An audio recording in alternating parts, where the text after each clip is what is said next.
Bonjour, bienvenue sur RDCUK-TV, votre chaîne des informations. Pourrait le Burundi gagner une guerre contre le Rwanda? Premier équilibre militaire, le Rwanda possède l'une des armées les plus professionnelles, disciplinées et technologiquement avancées d'Afrique, RDF, forces aériennes fortes, équipements modernes et expérience de combat, notamment en RDC, au Mozambique, en RCA, soutenu par une formation occidentale importante et par certaines capacités de surveillance.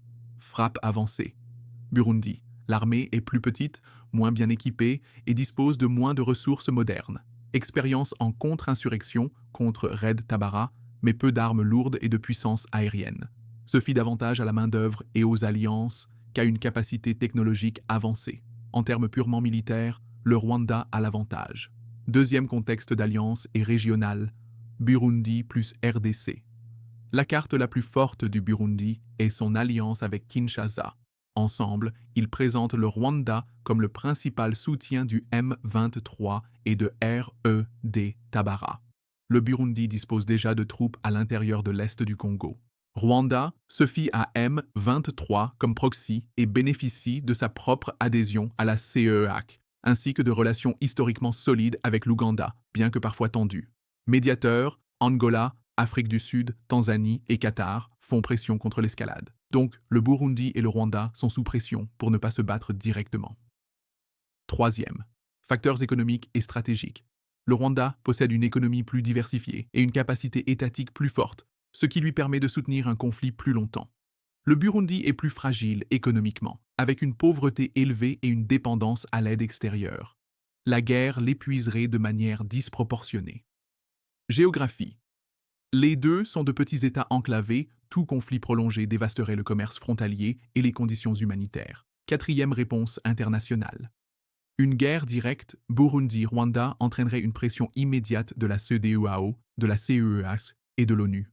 Les deux pays dépendent fortement de l'aide et de la légitimité diplomatique. Les acteurs extérieurs forceraient probablement des négociations de cessez-le-feu rapidement. En résumé, directement, le Burundi est peu susceptible de gagner dans une guerre conventionnelle contre le Rwanda en raison de bases militaires et économiques plus faibles. Indirectement, grâce à une alliance avec la RDC+, le soutien de la SADC, le Burundi peut équilibrer le Rwanda au niveau régional et lui refuser une domination facile. La véritable victoire pour le Burundi serait l'isolement politique, diplomatique du Rwanda, le présentant comme l'agresseur, et non un succès sur le champ de bataille. En d'autres termes, militairement, le Rwanda est plus fort. Politiquement, le Burundi gagne en influence grâce à ses alliances. Le Burundi intensifie son implication militaire dans l'est de la RDC.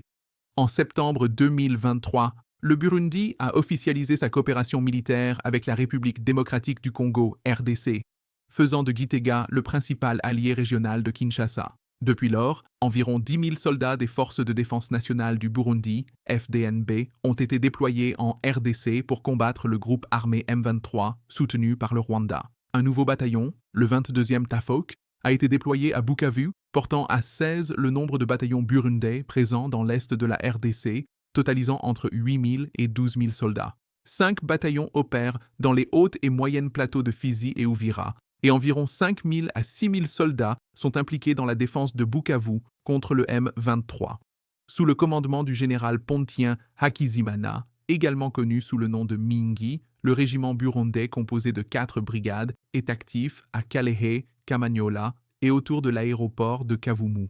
Malgré les défis logistiques et les pertes importantes, la force opérationnelle burundaise joue un rôle crucial dans les opérations militaires. De plus, le Burundi a fermé sa frontière avec la RDC le jeudi 6 février 2025, en raison du grand nombre de Congolais franchissant la frontière pour entrer à Bujumbura. À Bukavu, l'archevêque métropolitain, Mgr François-Xavier Marouai Rusengo, a écrit au gouverneur du Sud Kivu. Il conseille d'éviter les affrontements dans les grands établissements et parmi la population civile. Il encourage les soldats mais déplore que certains, revenant du front, pillent et tuent sans raison. Il appelle à éviter de transformer la ville en champ de bataille, rappelant le carnage récent à Goma. Tensions diplomatiques entre le Kenya et la RDC concernant la nomination au consulat de Goma. Les récentes démarches diplomatiques du Kenya en République démocratique du Congo, RDC, ont mis en lumière l'intersection sensible entre diplomatie et sécurité dans la région des Grands Lacs. Les propositions du président William Ruto de nommer l'ambassadeur Moni Manyang comme vice-consul à Kinshasa et Madame Judy Kiaria comme consul à Goma ont suscité des réactions contrastées du gouvernement congolais. Alors que la nomination pour Kinshasa devrait se dérouler sans encombre, le projet de consulat à Goma a rencontré une résistance de Kinshasa, reflétant des préoccupations politiques et sécuritaires plus larges. Le 16 août 2025, le ministère des Affaires étrangères de la RDC, MINAFET, a publié un communiqué indiquant que toutes les nominations consulaires nécessitent une accréditation formelle de Kinshasa. La déclaration a également qualifié la création d'un consulat à Goma de inappropriée, citant l'occupation en cours de la ville par les forces M23/AFC avec un soutien allégué du Rwanda. Un regard plus approfondi sur les nominations du Kenya, la mission de l'ambassadeur Manyang à Kinshasa est en grande partie procédurale et devrait obtenir l'approbation. En revanche, la nomination de Madame Kiaria à Goma touche à un contexte politique et sécuritaire très sensible. Le processus habituel implique une vérification parlementaire au Kenya, la soumission formelle d'une demande d'accréditation à Kinshasa, puis la réponse de la RDC, qui pourrait aller de l'approbation au refus ou à une approbation conditionnelle nécessitant une relocalisation à Beni, le centre administratif temporaire du Nord Kivu. Dimension légale et politique. Légalement, la position de la RDC s'aligne sur la Convention de Vienne sur les relations consulaires, 1963, qui exige une accréditation de l'État hôte pour les fonctionnaires consulaires.